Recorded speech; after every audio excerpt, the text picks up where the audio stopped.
설날에 웬 요한계시록이냐. 그리고 또 이렇게 이 1절부터 27절까지를 다 읽는 모습을 보고 여러분들이 아마 도대체 김유보 목사가 무슨 일을 하려고 하는가 그런 생각이 드실 수도 있겠습니다. 설날과 요한계시록 어떤 관계가 있을까요? 여러분, 그 설날은 그 음력으로 새로운 한 해가 시작되는 날입니다. 그 설일날, 자주 말씀드렸지만 설날이라는 뜻은 낯설은 날, 새로 시작되기 때문에 익숙치 않은 날, 그런 의미를 가지고 있는 말입니다. 그래서 설날은 새로 시작하기 때문에 뭔가 낯설고 익숙치 않고 그런 날이라고 이제 사람들이 말 이름을 붙인 것입니다. 그래서 이 설날에는 조상들을 기억하기 위해서 온 일가 친척들이 함께 모입니다. 그리고 차례를 드립니다. 그 차례를 드리는 이유는 그 흉한 일들을 막고 또 그 조상신들이 의해서 이제 복을 받기 위한 그런 또 조상님들을 기억하고 또 그들에게 복을 받기 위한 그런 이제 행사로 차례를 드립니다. 그 새 옷을 입죠. 새 옷을 이제 설에 입는 새 옷을 설빔이라고 합니다. 왜 새 옷을 입겠습니까? 새로 시작하기 때문입니다.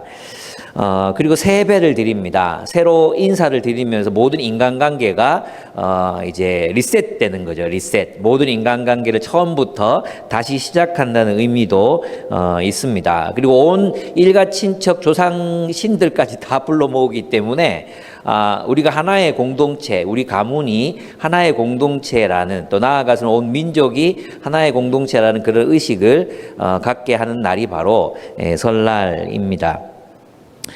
새로 시작되는 이 한 해가 나쁜 일이 없고 또 복된 일들만 가득하기를 바라는 마음으로 복조리를 답니다. 이 조리는 이제 예전에 쌀을 이제 이렇게 씻을 때 쌀을 담는 그런 도구였습니다. 지금 아이들은 잘 모를 수도 있을 것 같아요. 복 받기를 원하는 마음으로 복조리를 이제 내걸기도 하죠. 그리고 설 그림도 붙이고 떡국도 끓여 먹습니다. 떡국을 끓여 먹는 이유는 떡국이 흰색이잖아요. 그리고 동그랗게 썰리죠. 그죠? 떡국 먹으면서 그거 왜 먹는지 몰랐죠. 이 떡국이 무엇을 상징하느냐 하면 태양을 상징합니다. 태양. 그래서 어떤 분들은 이제 태양 숭배와 관련이 있는 풍습이었다고 말하기도 하고, 희고 또 밝고 그러한 것들을 먹으면서 이제 새해에는 오직 밝은 일들만, 좋은 일들만 생기기를 바라는 마음이 이제 떡국을 먹는 것에 이제 담겨져 있습니다. 그래서 설날에 하는 많은 풍속들이 새해에는 행운이 찾아오기를 바라는 마음으로 이제 하는 것들이었습니다. 윷놀이도 그랬습니다. 윷놀이도 이제 그 한 해에 어떤 좋은 일과 나쁜 일들이 어떻게 일어날 건지, 누가 운이 있을 건지 이런 것들 점치는 그런 도구가 되기도 했어요. 설날에는 또 이 널뛰기도 하잖아요. 널뛰기를 하면, 널뛰기를 잘하면 건강한 아이를 임신할 수 있다고 생각했고, 또 이제 그 무좀이 걸리지 않는다, 뭐 이런 얘기들도 있었습니다. 그러니까 설날에 하는 많은 일들이 한 해를 어떻게 좀 복되게 살 것인가, 또 이런 재앙을 좀 피하고 복을 받을 것인가, 그러한 것들이 많이 초점이 맞춰져 있었습니다. 그렇지만 우리가 알다시피 이 동양인들의 이 설날은 순환합니다. 이제 농사를 시작하면서 설날이 시작되잖아요. 농사의 절기에 맞춰서 설날이 이제 음력이 시작이 됩니다. 봄이 오고 파종을 하고, 그리고 여름이 고된 노동을 하고 결실하고, 또 겨울이 찾아오고 다시 설날이 되고, 다시 봄이 오고 고된 노동을 하고 사람들과 싸우고 또 겨울이 되고 또 설날이 찾아오고, 이렇게 계속해서 이제 고난이 순환을 하는 것이죠. 그래서 새해 첫날에는 뭔가 정말 새로운 일이 일어나기를 기대하면서 설날을 시작하지만 정말 새로운 일은 일어나지 않고 여전히 순환되는 세계를 이제 경험하게 됩니다. 이것이 이제 동양인들의 설이 가진 어떤 뭐랄까요, 아픔이라고 할 수 있을 것 같아요. 근데 유대인들도 설날을 지킵니다. 유대인들도. 근데 유대인들의 설날은 독특하게도 이게 정월 1월에 있는 게 아니라 8월에 있습니다. 음력 8월. 그래서 이제 9월 말이나 10월 초, 뭐 빠르면 좀 9월 초순까지도 이제 되는데, 그래서 3일 동안을 설날로 이제 그들도 지내게 돼요. 근데 유대인들은 이제 그날이 왜 이제 그날에 이제 뿔라파를 불거든요. 뿔라파를 크게 불어요. 그 뿔라파를 불면서 뭘 기억하느냐 하면 하나님이 인류를 창조하신 날을 기념합니다. 하나님이 인류를 창조하셨다. 예, 그 날을 기념하고 그래서 모든 인류는 창조주 하나님께로 돌아가야 한다는 의미로 뿔라파를 봅니다. 그래서 뿔라파를 불 때 유대인들은 우리가 하나님께로 돌아가야지. 그래서 이제 자신이 한 해 동안 지었던 죄와 또 깨끗하지 못했던 것들을 회개하고 또 새로운 새해 앞에서 이제 자기 자신이 하나님 앞에서 정결하게 살아가기를 결단하는 날이 바로 설날이었습니다. 유대인들도 뭔가를 먹습니다. 뭔가를 먹는데 뭘 먹느냐 하면 양머리를 먹습니다. 양머리. 양머리, 생선 머리를 먹습니다. 왜냐하면 설이라는 뜻이 시작, 근원, 머리 이런 뜻을 가지고 있기 때문이거든요. 그래서 태초라는 말이 있잖아요. 그 말이 바로 시작, 머리 이런 뜻을 가지고 있습니다. 그래서 이제 유대인들은 그날에 이제 그 머리를 먹습니다. 뿐만 아니라 석류도 먹습니다. 석류 안에는 이제 알들이 굉장히 많잖아요. 얼마 전에 서문시장에 가보니까 석류 주스를 팔더라고요. 그 자리 짜서 이렇게 팔던데 아이들에게 먹을래라고 물어보니까 맛없어. 그냥 석류는 알알이 씹어 먹는 게 제 맛이야. 그러면서 이제 명은이가 저한테 가르쳐 줬어요. 예, 맞는 것 같아요. 근데 왜 석류를 먹겠습니까? 석류 안에 알들이 박혀 있잖아요. 그 알들이 뭐냐 하면 율법의 613개 율법을 상징한다고 합니다. 그래서 이제 그 석류알을 먹으면서 율법을 지키는 민족으로 살아가기를 이제 결단하는 거죠. 그러면서 서로 축복하는데 뭐 대충 이제 요약해서 말하면 당신의 이름이 생명책에 기록되어 있기를 바랍니다. 이런 종류의 이제 덕담을 나눕니다. 그런데 이제 우리가 그리스도인의 입장, 예수님을 따른 그리스도인 입장에서 유대인의 설날을 보면 사실 이제 그들은 그 설레 그 축제를 벌이면서 무엇을 기대하느냐면 하나님이 그들에게 약속하신 하나님의 나라를 기다리면서 설날을 지내는 거거든요. 여호와의 구원이 온전히 임하게 되는 메시아를 통해서 임하는 그날을 기다리는데 사실은 이제 메시아가 지나갔잖아요. 마치 사람을 공항에 보면 누구 무슨 미스터 김 뭐 이렇게 기다리고 있다가 실제 사람이 지나가 버리는데 계속 기다리고 있는 어떤 사람들처럼 내가 기다리는 사람은 이미 지나갔는데 나는 그를 발견하지 못하고 계속 기다리고 있는 그런 또 내가 타야 되는 비행기는 이미 떠났는데 나는 또 계속해서 그 비행기가 오려나 기다리고 있는 그런 모습이죠. 그러니까 우리가 그리스도인 입장에서 보면 유대인들의 설날은 어떤 의미에서 멈춰 있다. 더 이상 진행되지 못하고 그들이 기대하는 바가 이루어지지 못해요. 동양인들의 설날은 순환합니다. 고통과 눈물, 슬픔, 기쁨 뭐 계속 순환하죠. 유대인들의 설날은 그날로 멈춰 있습니다. 그럼 그리스도인들은 설날을 어떻게 지내야 됩니까? 그리스도인들은 설을 어떤 관점으로 보내야 합니까? 그것을 알기 위해서는 성경이 말하는 시작에 대한 설날은 새로 시작하는 날이잖아요. 새로 시작하는 날. 그러면 이제 성경에서는 그렇게 새로 시작하는 날들을 어떻게 바라보고 있는가 이걸 좀 이제 살펴봐야 되겠죠. 그죠? 첫째는 이제 창조입니다. 창조의 날.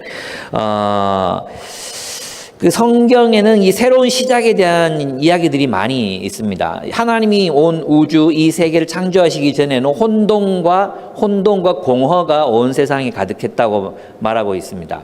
근데 하나님께서는 창조를 시작함으로 그 혼돈과 공허를 질서 있는 세상으로 바꾸어 놓으셨습니다. 그리고 하나님께서는 인간에게 하나님의 통치를 실현해 가라고 명령을 내리십니다. 다스리고 정복하라. 근데 인간의 욕망대로가 아니라 하나님의 뜻대로 다스려라. 하나님의 통치를 실현하라고 하나님께서 아담과 하와를 창조하시고 온 세상에 두셨습니다. 그러나 우리는 이제 그 결과를 알고 있죠. 그러나 사람들은 하나님의 그 뜻을 실현해내지 못합니다. 자신의 욕망과 자신의 이기심으로 세상을 정복하고 세상을 다스려서 온 세계를 파괴해 놓고 말았습니다. 그런 세상을 하나님은 홍수로 심판하시고 또 새롭게 시작하십니다. 하나님은 또 새롭게 시작하십니다. 또 우리가 알지만 그래서 노아의 후손들에게 하나님이 나타나셔서 무지개를 구원의 징표로 보여주시고 또 생육하고 번성하라, 또 세상을 다스려라, 정복하라, 똑같은 명령을 주십니다. 하나님의 뜻대로 세상을 다스리라.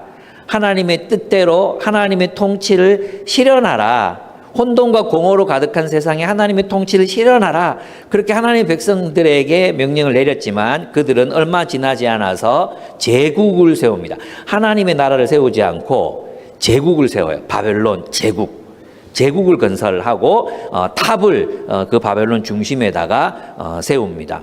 또 세상은 제국이 흘린 피로 가득 차게 됩니다. 하나님은 또 시작하십니다. 아브라함을 바벨론에서 불러내셔서 아브라함과 함께 다시 새로운 나라를 새로운 날을 여시는 거죠. 그러니까 이제 성경에는 설날이 여러 번 이제 나타납니다. 하나님께서 새롭게 시작하신 날들이 바로 그 설날인 것이죠. 그래서 이제 하나님은 아브라함을 통해서 이 땅에 하나님의 나라를 세우고자 하십니다. 그죠? 하나님의 정의와 공의가 실현되는 나라를 세우고자 하십니다.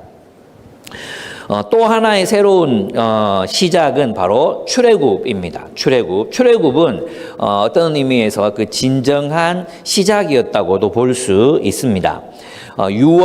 유월이라는 말은 담을 넘는다는 뜻입니다. 담을 넘는다 이런 뜻인데 유월절은 바로 그 새로운 시작을 기념하는 이스라엘의 축제입니다. 이날에는 발효되지 않는 빵을 먹어야 돼요. 왜냐하면 발효되는 데는 시간이 걸리잖아요. 빵을 발효시켜서 맛있게 먹으려면 시간이 걸려요. 근데 하나님의 구원은 즉각적으로 또 굉장히 긴급하게 일어나기 때문에 발효시킬 시간이 없어요. 그래서 밀가루를 반죽해서 발효되기 전에 빨리 구워 먹어야 되는 거예요. 그리고 또 뭘 해야 했습니까? 양을 잡아서 그 피를 문설주에다가 이렇게 발라두면 그 애굽의 장자들을 죽이는 여호와의 재앙으로부터 벗어날 수 있었어요. 하나님의 심판이 담을 넘어가는 거죠. 그게 유월절입니다. 어린 양의 피. 우리는 그것이 바로 예수 그리스도의 피를 예표하는 것이라고 알고 있습니다. 그죠? 그 피로 우리는 구원을 얻습니다. 또 뿐만 아닙니다. 온 가족이 함께 그 어린 양의 고기를 뼈를 부러뜨리지 않고 그 어린 양의 고기를 온전히 온 가족이 다 먹어야 됐어요. 양이 많으면 다른 집에 작은 가족 수가 작은 사람들과 함께 그 어린 양의 고기를 온전하게 다 뜯어서 먹고 나누어 먹어야 했습니다. 주님께서는 자신이 우리를 향한 양식이라고 말씀하셨죠. 우리를 위한 양식. 내가 내 살과 내 피를 먹고 마셔라. 영원한 생명을 위한 양식으로 주님께서 오시는 것을 예표하셨던 것입니다. 그래서 하나님은 출애굽을 통해서 이스라엘과 함께 또 하나님의 나라를 세우시는 그 일을 새롭게 또 시작하셨습니다. 예. 그리고 우리는 알죠. 이 유월절이 결국 어디에서 누구를 통해서 완전하게 성취됩니까? 그리스도인의 새로운 시작, 그리스도인의 설날은 바로 부활절입니다. 부활절. 진정한 그리스도인의 설날, 새로운 시작. 하나님께서 이 땅에 약속하신 그 하나님의 나라를 진정으로 시작한 새해 날이 바로 예수님이 부활하신 부활의 날입니다. 예수님이 부활하신 날은 하나님이 약속하신 하나님의 나라가 세상으로 도래한 날입니다. 그리고 하나님 나라의 새로운 질서가 시작되고 펼쳐지기 시작한 날이죠. 그렇죠? 그래서 부활절이야말로 그리스도인들에게는 진정한 설날이라고 할 수 있습니다. 그런데 우리가 부활절을 그렇게 기념하면서도 그 부활절이 우리에게 의미하는 바가 뭡니까? 그건 뭐냐 하면 그리스도인들에게 설날은 매일매일이라는 거예요. 그리스도인 누구냐 하면 부활이 가져온 그 새날, 부활이 가져온 그 새로운 시작, 예수 그리스도께서 가지고 오신 그 새로운 시작을 날마다 이 옛 땅, 옛 질서, 그리고 고통과 눈물과 회한이 순환하는 이 세상 속에서 실현해 나가야 되는 사람들이 바로 그리스도인이기 때문이에요. 무슨 뜻인지 아시겠죠? 그래서 그리스도인의 설날은 어떤 날이냐 하면 바로 매일매일의 삶이 설날이 되는 것입니다. 어떤 날이요? 낯선 날이 되는 거예요. 그래서 그리스도인은 어떤 사람들이냐 하면 옛 세상, 한없이 지겨운 세상, 그래서 한없이 겉돌고 한없이 공허하고 한없이 순환할 수밖에 없는 그런 그런 세상에서 예수 그리스도의 부활이 가져다주는 하나님 나라의 새로운 질서, 낯선 삶, 그 낯선 삶을, 낯선 시작을 매일매일의 삶을 통해서 보여주어야 하는 사람들이 바로 그리스도인이라는 것입니다. 그런 의미에서 우리는 옛 날, 옛 시간을 다시 반복해서 살아갈 수 없는 거예요. 그렇죠? 그러니까 그리스도인은 매일매일의 날이 어떤 날이에요? 설날이 되는 거죠. 매일매일의 삶이 설날이 되는 것입니다. 낯설고 새롭고 또 신선하고 벅차고 또 새로운 어떤 라이프 스타일, 새로운 삶이 있는, 새로운 선택이 있는 그런 삶이 바로 그리스도인의 모든 날들이라고 할 수 있습니다. 그런데 이제 여기서는 충돌이 있죠. 우리가 살아가는 새날과 옛세계의 옛날들이 충돌하잖아요. 그래서 이 땅에서 우리는 고난을 받기도 하고 핍박을 경험하기도 하고 또 굉장히 그 낯선 날들을 살아가야 하니까 어떻습니까? 힘들기도 하죠. 힘이 들기도 하고 그렇습니다. 우리는 그 충돌을 경험하면서 이 땅을 살아가고 있고 또 종말의 날까지는 우리가 그렇게 살 겁니다. 조금 힘들게 살 거예요. 그러나 분명한 건 뭐예요? 우리는 이 세상에서 새날을 살고 있는, 매일매일 설날을 살고 있는 사람들이라는 사실을 증명해 보여주어야 하는 사람들, 그리스도인, 그리스도의 증인이라는 것이죠. 그런데 있잖아요. 정말 중요한 게 있습니다. 그게 뭐냐 하면 진정한 설날은 아직 오지 않았다는 것입니다. 예, 계시록 21장은 마지막 날에 주님께서 이 세상의 역사를 어떻게 완성시킬 것인가에 대한 이야기를 담고 있습니다. 근데 놀랍게도 그날은 바로 그 날이 뭡니까? 새 하늘. 21장 1절에 보면 나는 새 하늘과 새 땅을 보았습니다. 하나님의 새로운 질서, 그 새날이 새로운 시간이 이제 시작되는 날. 그래서 종말의 날은 종말의 날이 아니에요. 옛 질서가 끝장나는 날이 종말의 날이에요. 탐욕의 질서가 끝장나는 날이 종말의 날입니다. 양극화의 질서가 끝장나는 날이 바로 종말의 날입니다. 인간의 탐욕이 쌓아올린 그 모든 세상 문화가 끝장나는 날이 바로 종말의 날이에요. 그리고 무엇이 시작됩니까? 하나님의 나라가, 완성된 하나님의 나라가 시작되는 날, 하나님의 나라가 온전히 완성된 그 나라가 시작되는 날, 그날이 바로 종말의 날, 새 하늘과 새 땅이 이 땅으로 오는 날, 새 예루살렘이 건설되는 날인 것입니다. 여러분, 그날이 되면은 3절에 보시면은 그때 나는 보좌에서 큰 음성이 울려 나오는 것을 들었습니다. 보좌, 그리스도께서 다스리시는 나라, 바로 그리스도께서 다스리시는 나라가 완성되는 것입니다. 그날이 되면 3절 보아라, 하나님의 집이 사람들 가운데 있다. 하나님이 그들과 함께 계실 것이요 그들은 하나님의 백성이 될 것이다. 하나님이 친히 그들과 함께 계시고 그들의 눈에서 모든 눈물을 닦아주실 것이다. 다시는 죽음이 없고 슬픔도 울부짖음도 고통도 없을 것이다. 이전 것들이 다 사라져 버렸기 때문이다. 보아라, 내가 모든 것을 새롭게 한다. 모든 것이 새롭게 시작되는 날이 언제이죠? 설날이에요. 우리는 이 땅의 옛 설날을 이렇게 지키면서 무엇을 바라봐요?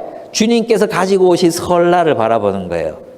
그리스도인이 누구냐? 주님께서 이 땅에 가지고 오시는 진정한 설날, 그 새로운 시작의 날을 바라보면서 살아가는 사람들이 그리스도인이에요. 그래서 우리가 이 땅, 옛 질서 속에서 좀 가난하게 살고, 좀 힘들게 살고, 좀 어렵게 살고, 그런 것에 대해서 그렇게 마음 아파하지 않는 이유. 우리 믿음의 조상들, 설날은 또 조상들 기념하는 날이잖아요.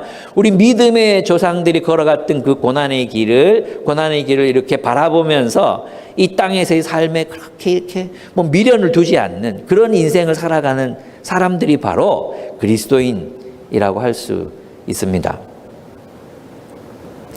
우리는 그 날을 기다립니다. 진정한 설날을 기다립니다. 그 날이 오면 하나님이 다스리십니다. 하나님의 집, 하나님이 우리와 함께 하십니다. 그래서 그 날은 바로 새 하늘과 새 땅, 새로운 질서가 세상에 구현되는 날이요. 새 예루살렘, 무엇입니까? 새 예루살렘, 도시, 하나님의 나라가 실현되는 날입니다. 우리는 그 설날이 다가오기를 기다리는 사람들이에요. 두 번째, 그 새로운 세계는 어떻게 이루어진 세계냐 하면 오늘 본문에 보면 이걸 다 주의하려면 시간이 많이 걸리잖아요. 그래서 본문을 핵심적인 것만 읽어보면 14절 한번 보시죠. 14절.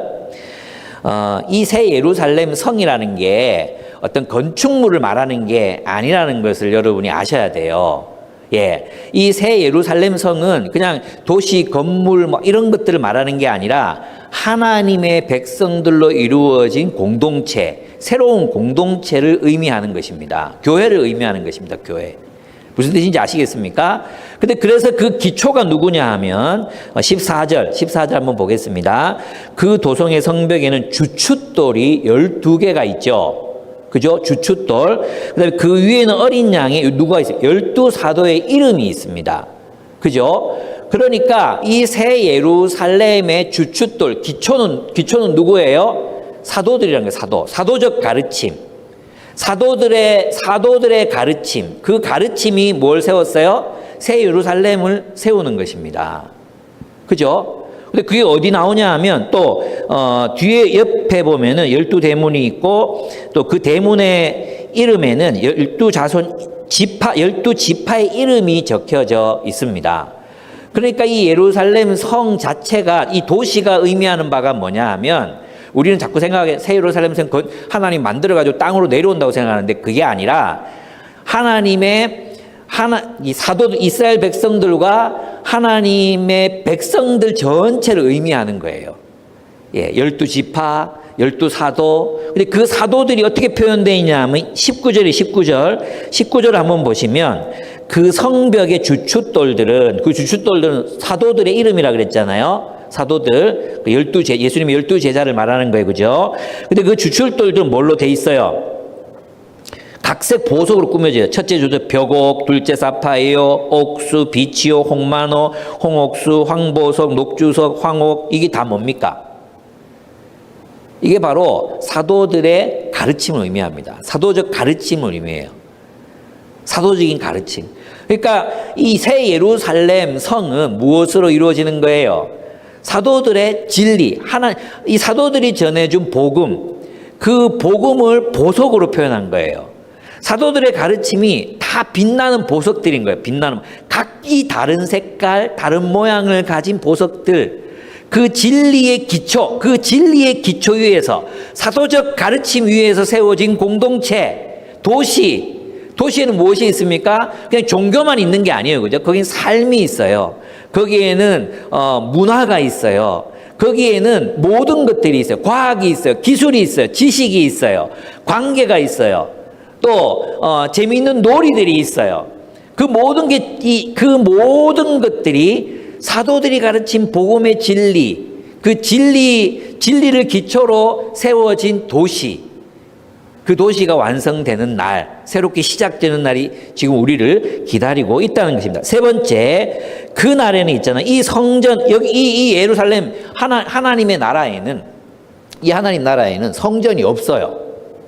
성전이 없어요. 왜? 성전은 무엇을 상징하는 거였어요? 하나님의 임재를 상징하는 거였잖아요. 그죠? 근데 이 새 예루살렘 성에는 하나님과 어린 양 예수 그리스도를 우리가 직접 볼 수 있어요. 그분의 빛이 이 새로운 도시를 비춰요. 여러분, 도시 그러면 뭐가 생각납니까? 도시의 악취가 생각나지 않습니까? 도시 그러면 여러분이 어떤 것들을 떠올립니까? 높은 빌딩 숲, 그리고 판자촌,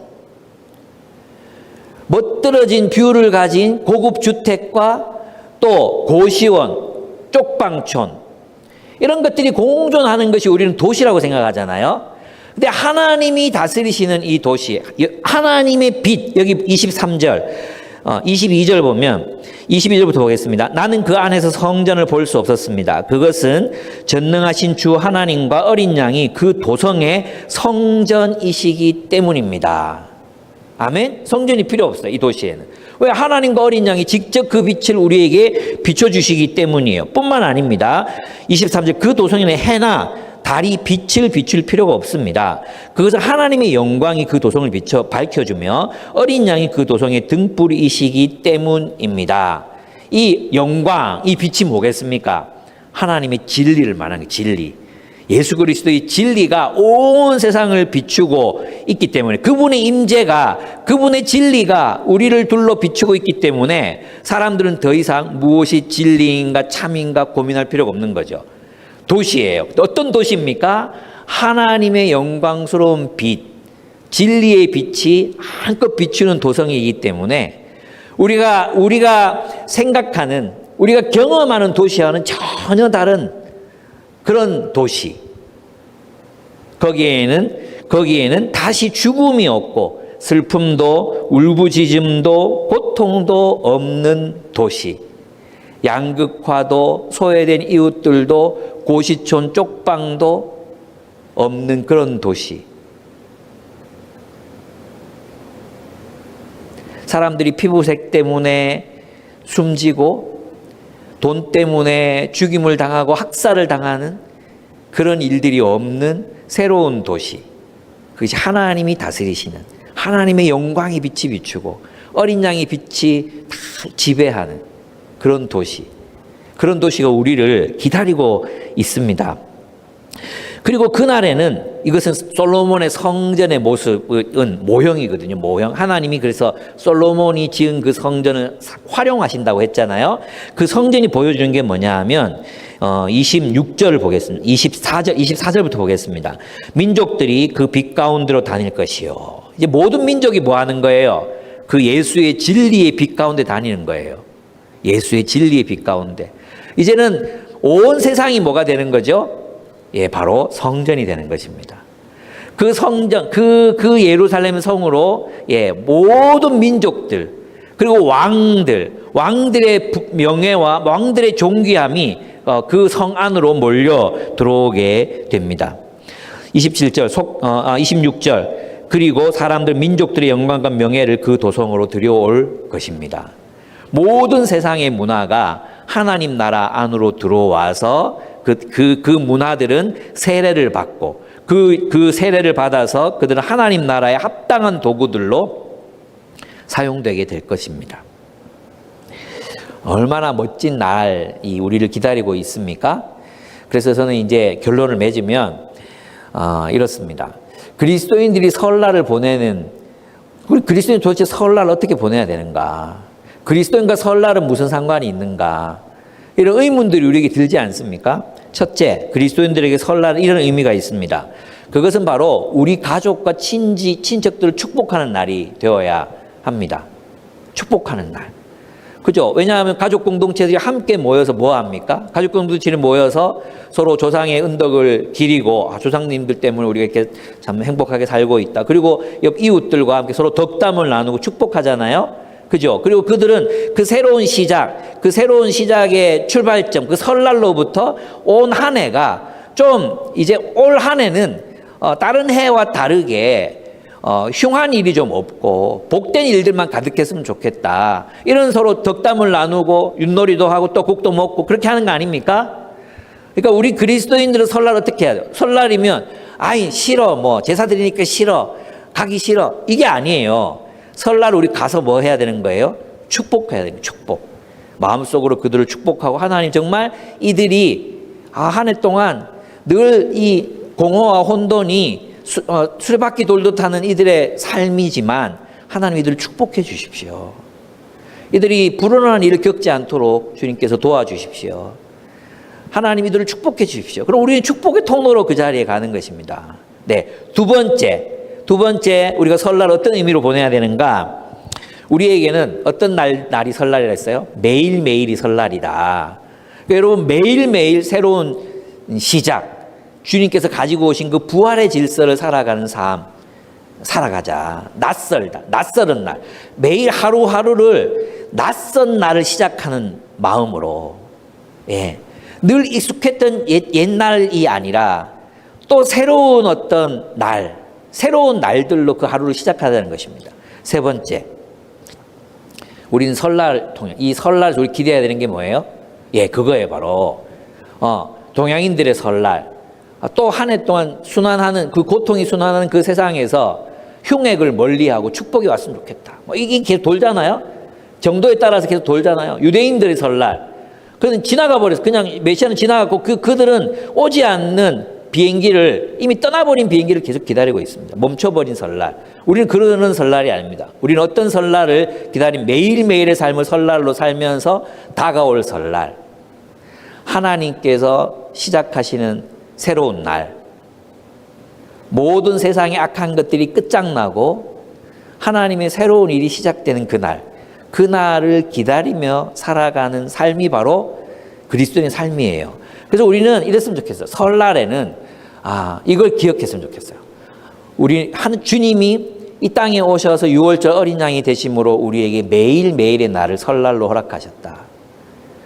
그렇지. 매일매일 설날로 살아야지. 또한 그래, 우리에게는 다가올 새날이 있지. 다가오는 설이 있지. 얼마나 낯설겠어요. 얼마나 새롭겠어요. 우리가 정말 이 땅에서 한 번도 경험해 보지 못했던 그 새로운 영광, 그 영광스러운 날, 그 영광스러운 날이 우리를 기다리고 있습니다. 그래서 설날에 그 날을 기다리고 바라보면서 이 땅에서 좀 내가 가지지 못한 것, 이 땅에서 내가 좀 억울한 일을 당한 것, 이 땅에서 좀 내가 만족하지 못했던 그 모든 것들, 그런 것들을 내려놓고 주님께서 가지고 오시는 그 새날, 그 새날을 바라보며 이거 아무것도 아니고, 지금 우리가 이 세상에 겪는 이거 아무것도 아니거든. 남들보다 조금 작은 아파트에 살고, 남들보다 조금 오래된 차를 타고 다니고, 이거 옛날 임금님들은 상상도 못했던 거 아닙니까? 남들보다 조금 못한 음식을 먹고, 그런 것들로 마음이 막 들끓고, 그런 것들로 밤잠을 이루지 못하고 비교하고 그렇게 사는 게 아니라, 그래, 이거 아무것도 아니지. 주님께서 가지고 오시는 그 새로운 날이 있지. 그 영광스러운 날, 그 날을 바라보며 우리 이 땅에서의 순례길, 그죠? 매일매일을 낯설게 살아가시는 여러분들이 되시기를 축복합니다. 세상은 결코 여러분에게 적응되지 않을 것입니다. 여러분이 진정한 그리스도인이라면 날마다 낯선 날들이 될 수밖에 없을 것입니다. 그 새로운 날들을 매일매일 같이 살아가신 여러분들이 되시기를 축복합니다. 그리고 그 새날을 기다리시는 설날이 되시기를 축복합니다. 우리 한번 기도하겠습니다. 다 같이 조용히 묵상하면서 한번 기도했으면 좋겠습니다. 하나님, 이 설날에 사랑하는 우리 가족들 주님 축복해 주십시오. 그들이 주님을 알 수 있도록 도와주십시오. 그들이 예수께서 비추시는 그 빛 아래에서 걸을 수 있도록, 그들도 우리와 같은 하나님의 백성이 될 수 있도록 주님 도와주십시오. 기도했으면 좋겠어요. 주님, 내게 모든 날들이 설날, 낯선 날들이 되게 해주십시오. 그리고 셋째, 주님의 그 날을 기다리며 살아가는 자가 되게 해주십시오. 우리 함께 기도하겠습니다.